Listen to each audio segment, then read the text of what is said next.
Hallo mense, ek is TJ hier uit die Kalahari. En vandag gaan ek julle die storie vertel van die spook wat so graag wou vuur maak. Dit begin lank gelede.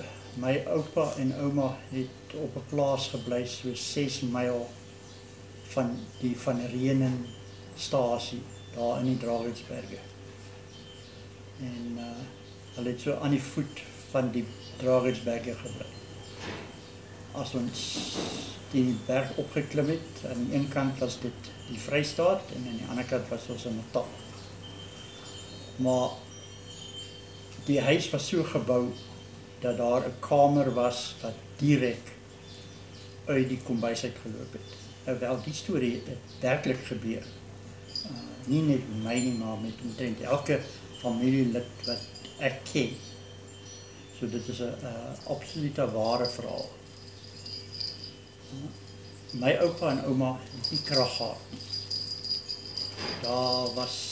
Hulle was off the grid, nog voor off the grid bestaan het. En oupa het elke oggend so 5 uur opgestaan en gaan vuur maak in die koolstoof wat in die kombuis was. So dit was ons die tyd wat ons 6 uur opgestaan het, dan was die water al warm en die koffiepot het al gekook. Nou die ding is so dat dit was donker daar. En dan word jy nou wakker in die middel van die nag. Dan hoor jy nou oupa is besig daar in die kombuis om takkies te breek. En dan dink jy nie veel daarvan nie. In die begin het niemand daarvan veel gedink nie. En dan het jy dan wel 'n bietjie omgedraai en nog so dat jy jou oë toegemaak, want oupa gaan net nou die koffie bring.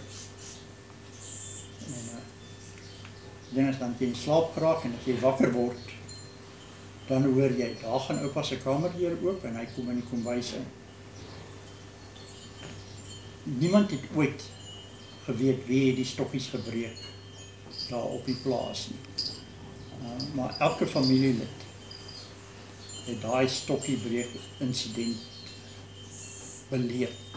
En niemand in die familie, nie my oom, nie my tannie, nie my broer, nie my suster, nie my neef of my niggie het ooit opgestaan om te gaan kyk na daai takkies. Wel, ons weet nooit wie die persoon was wat daar gespook het, wat sy gees was dit nie. Ons het maar altyd gesê dit was ou Brown. Nou, ou Brown het 'n graf gehad daar, so 'n kilometer van die huis af.